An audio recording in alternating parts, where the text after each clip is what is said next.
Production of Real Ag is made possible in part by an underwriting grant from the Kansas Soybean Commission, the Soybean Checkoff, progress powered by farmers.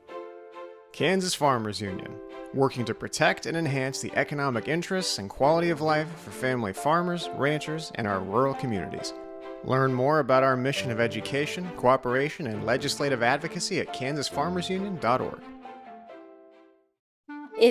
If history shows in the last 40 years we've been on this trajectory and there's been lots of warning calls, and governments and in business have not really done much to address climate change, it's just going to get harder. It's going to get more expensive to eat meat for everybody. There's going to be supply limitations. It's just this idea that we have this endless supply is a bit naive right now.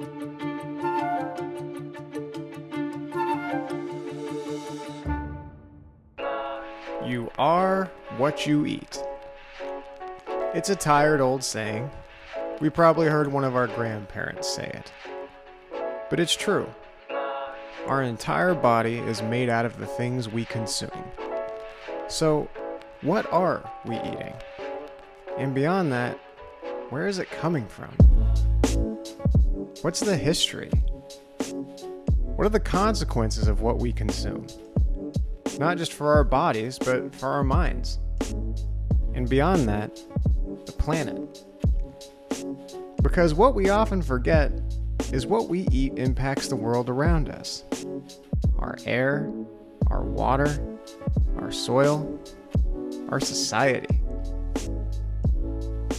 Every choice on our plates impacts the world around us in more ways than we often think. Agriculture is not just about growing crops and raising animals. It's about the environment we live in, the economy we rely on, and the future we create. So, let's dive a little deeper, shall we? This is Real Ag.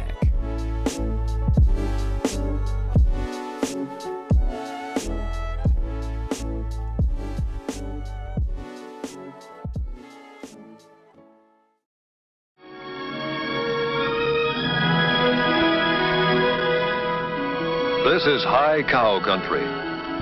This is summer grazing country, some of the best in the West. This is the country of big beef herds and vast ranches. It is the native ground of the cattle industry. Boy, listen to that orchestra. Snow-topped peaks, cattle grazing by beautiful open streams. 1963. What a time to be alive. But over the last 60 years, the landscape of animal agriculture has undergone quite an evolution, shaping not only the way we produce food, but also influencing our planet's climate. And while the evolution of our diets and farming practices may not always be at the front of our minds, the reality is that these changes have ushered in a new era of environmental challenges. So let's get right down to it. Although it's not super common knowledge, animal agriculture has silently become a major contributor to greenhouse gas emissions. Now, why do greenhouse gas emissions matter?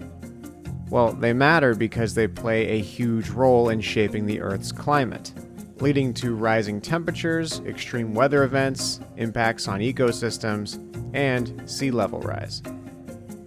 Now, when it comes to greenhouse gas emissions and their impact on climate change, we've kind of been conditioned to gravitate towards thinking about carbon dioxide, or CO2.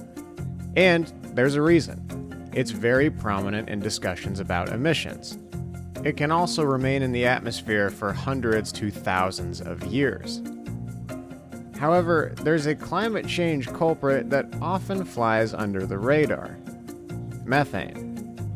This less talked about gas might not stick around as long as CO2, but it is very powerful, being over 25 times more effective at trapping heat. Now, here's where animal agriculture enters the picture. Cows, in particular, play a significant role in the methane story, as animals called ruminants They engage in a digestive process that produces methane as a byproduct. Yep, that means they are burping and farting and excreting methane.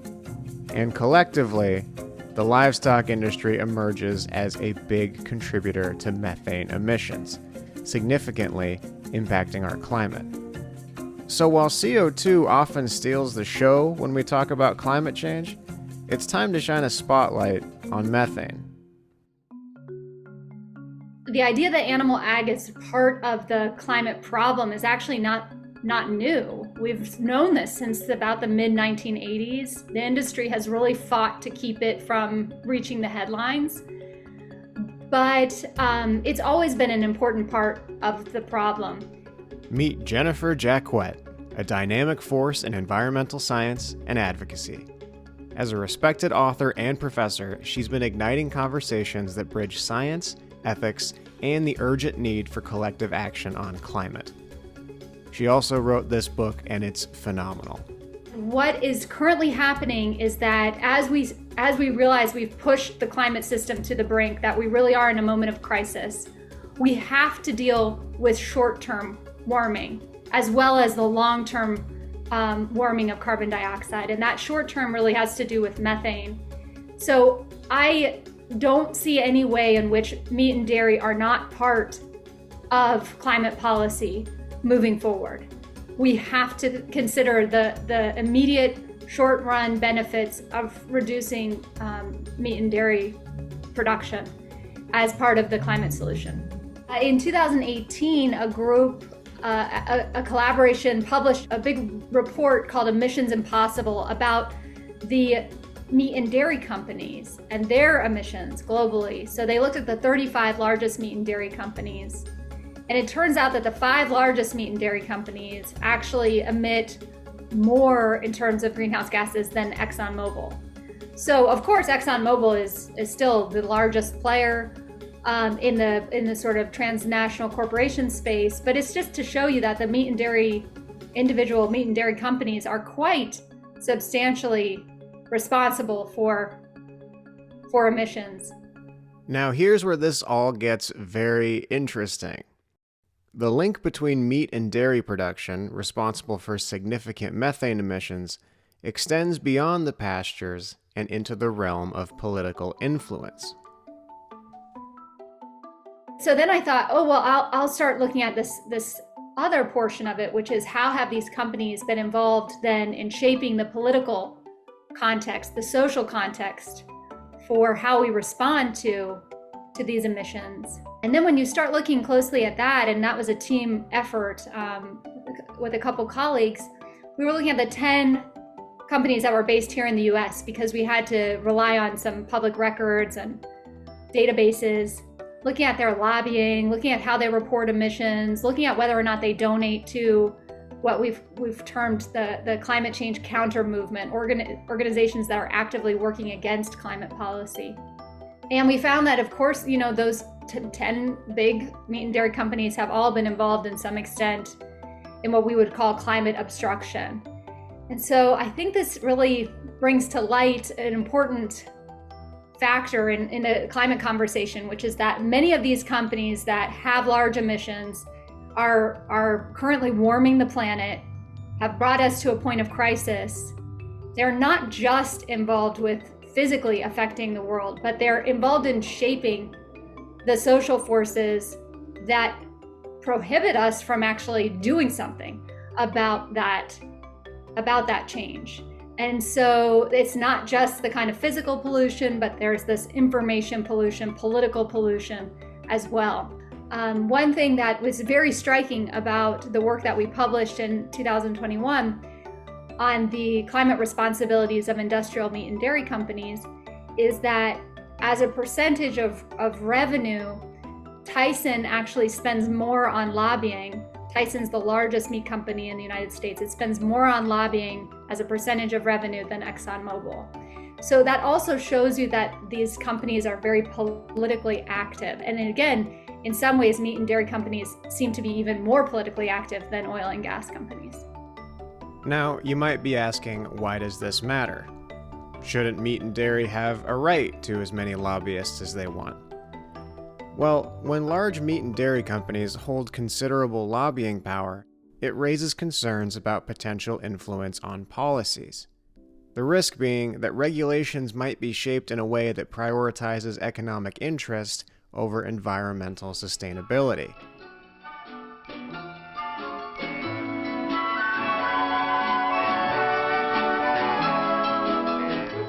The moment of truth comes when the stakes are turned, because once turned, there's no turning back.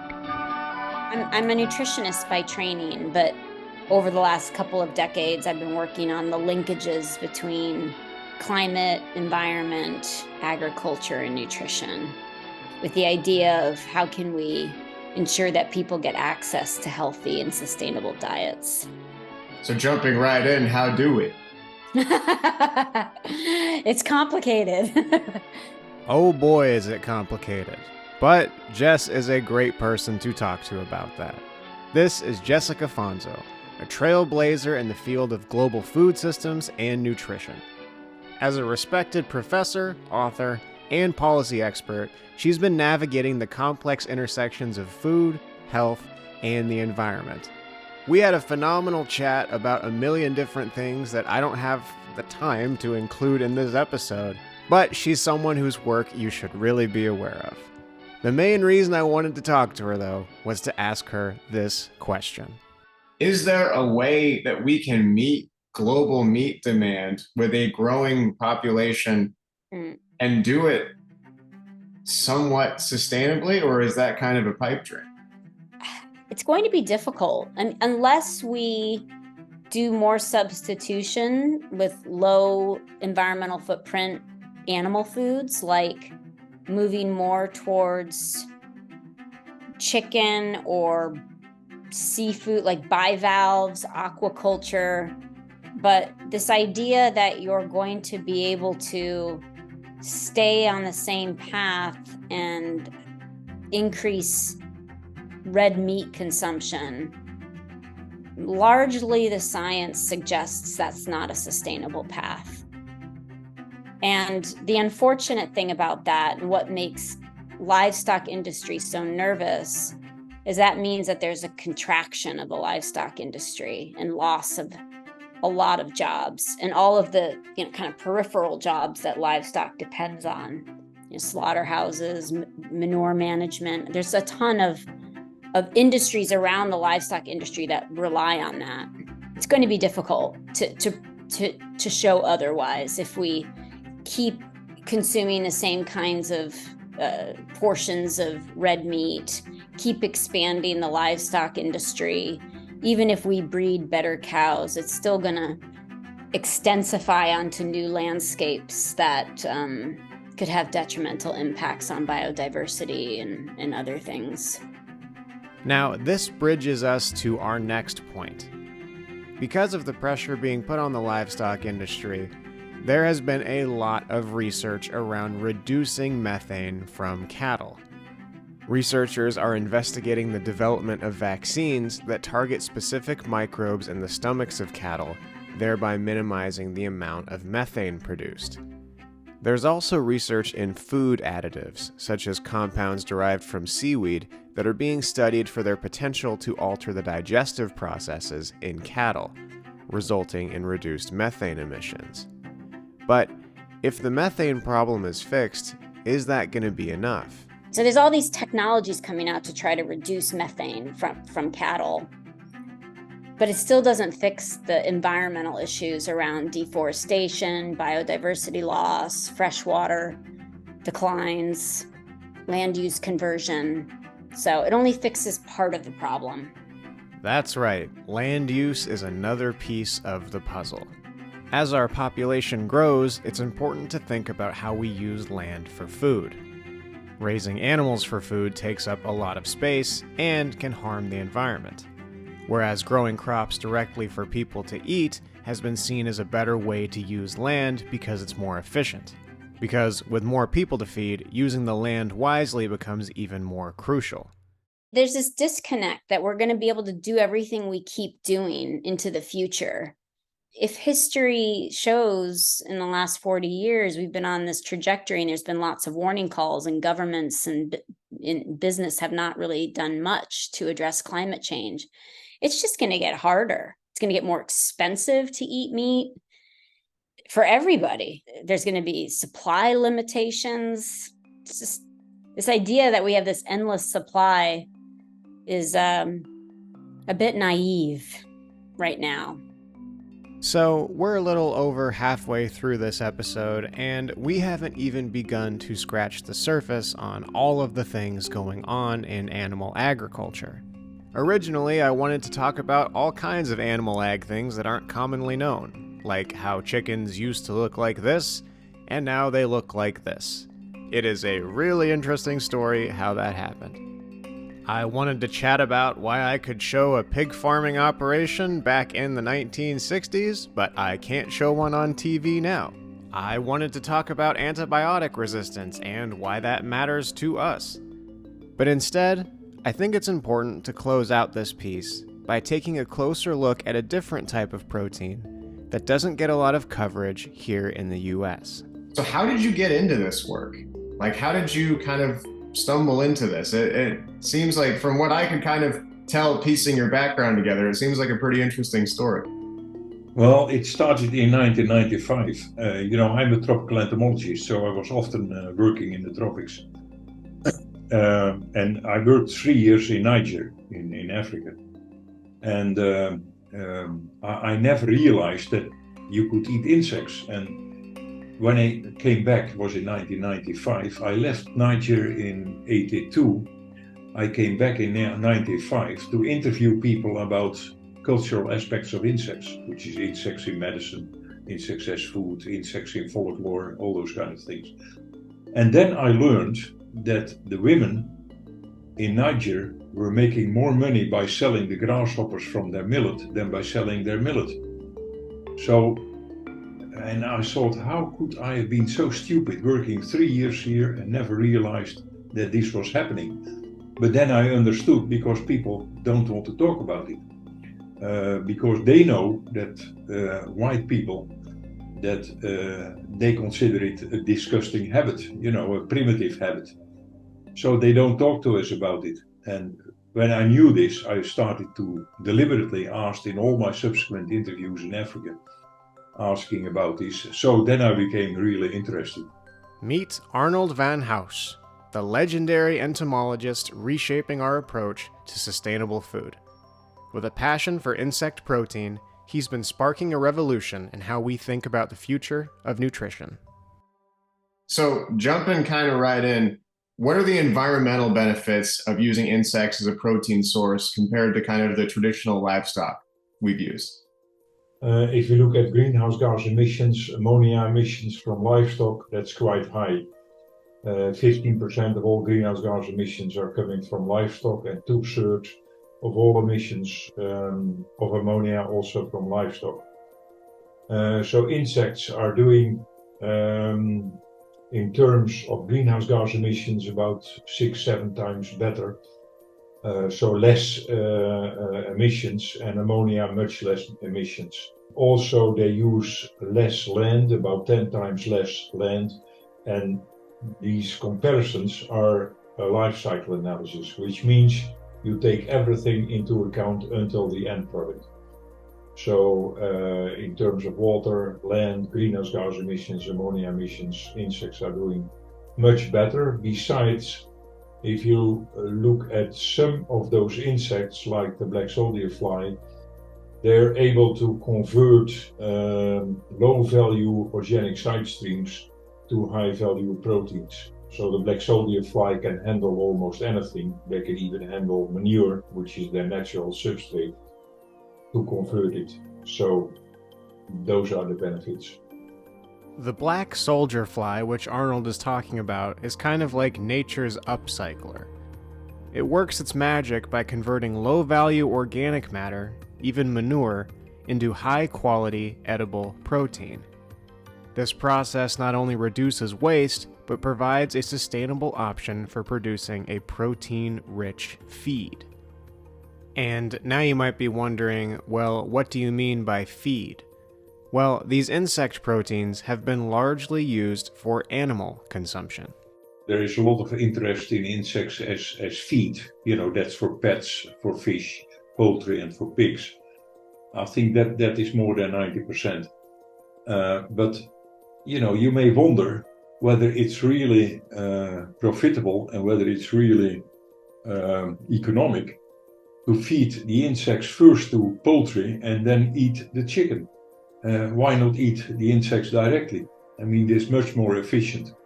In my opinion, it would be much better to eat the insects directly. So that's a challenge, I think, to make insect products which are nice and which can be bought in the supermarket. So I think that's the challenge that we have for the next decades. So yeah, from a sustainability standpoint, it makes sense as far as the greenhouse gas emissions, and land use is obviously something I think people are kind of wrapping their heads around, how much room a cow takes up versus an insect, obviously. A lot of people would have questions about kind of the nutritional value of insect protein versus pork or beef. What would you say to them? If you look at nutritional value, I think it's more or less similar. They have all the necessary amino acids, lipids. I think they're even better. They have more unsaturated fatty acids. They have a lot of iron and zinc. I think this is quite interesting, especially if you look at the anemia problems in the world. Also, zinc deficiency is quite high. So insects have there a quite good contribution. And I think what people sometimes forget is that there are also health benefits. That's right. Edible insects aren't merely an alternative protein. They actually present a potentially healthier protein option. Their nutrient-rich profile includes not only essential amino acids, but something called chitin, which has been seen as something amazing for our immune systems. 1 week ago, or 2 weeks ago, there was an article in Science, and it was known already, but that chitin strengthens the immune system of humans, but also of animals. So there is a benefit. There are also antioxidants, there are antimicrobial peptides. So insects are not only nutritional, equal, or maybe even better than pork or chicken, but also they have health benefits. Despite being a healthy and sustainable protein source, the adoption of insects in America has faced cultural hesitations and perception challenges. We've even been conditioned to be scared of them in some cases. Check out this old USDA piece about grasshoppers. Grasshoppers are not a regional, but a nationwide problem. Your problem. So it seems like a big barrier, at least in the States, is that kind of maybe psychological barrier of people not being ready to eat a bug. How have you kind of seen that change in your years of working in this field? And what do you think is almost a solution to kind of overcoming that barrier? Why Western people don't want to eat insects? By the way, 20% of Western people are willing to eat insects, but that's still 80% not. That is mainly because of disgust. What you mentioned, that's completely psychological. It has nothing to do with the taste. It has nothing to do with the texture. It's only emotional. So disgust is a cultural thing which is difficult to overcome. And that may take, some people say it may even take a generation before people, know that you can eat insects without any problem. It's not only disgust, it's also food neophobia, which means that people don't like to eat what they don't know. But that may change, especially with more information. Another difficulty is that people may think that insects are not safe. But if you look at the products that have been allowed in the European Union the last I would say 2 years, those are absolutely safe. I would say insects are probably more safe to eat than pork or beef or chicken. If you look how many animals are slaughtered each day to put the meat on our table, and also I think we have to consider that if you look at livestock, that livestock is occupying now 70% of all agricultural land, including also the grains that are 1/3 of all grains produced in the world are used for livestock. So, and simply, if the meat production has to grow, then it means that we don't have enough land available. So we have to change. And that is what some people don't realize. We really have to change to other protein sources. And insects is one of them. And of course, you have cultured meat, you have microalgae, you have mycoproteins, you have plant proteins. All those are your alternatives that we should explore. As our journey through the diverse future of animal agriculture concludes, one truth emerges. Change is on the menu. And as we stand at the crossroads of some type of dietary evolution, the reimagining of our relationship with animal products becomes undeniable. The future of our plates is evolving, and it's daunting. But I'm reminded of something that Jennifer said. Maybe I've judged you and your work entirely wrong, but from my perspective, it seems like you have some optimism that we can do this. Is that right? And if so, what keeps you kind of optimistic that we can kind of face these challenges and that we can do this? Yeah, I mean, I think it's so funny because I see the way the industry responds to suggestions that we change anything about our diet. You know, that's like, oh, this is threatening the American way of life. And I think the American way of life is about innovation, about always changing, about not being wedded to anything in particular, that we are always open for what's necessary and what's next. So I'm very optimistic because I actually think Americans are game to change their way of life, certainly their diets, certainly that's not going to be the thing that we will have an existential crisis over. I mean, we should be very open to that. I think most Americans are open to that, actually. We can do this. We've changed a million times. That's what makes humans so adaptable, you know, that we've always been open to change, and especially dietary change. So I am definitely optimistic that at least in terms of our diet, it will look, or it will at least be produced in a very different way 15, 20 years from now than it is today.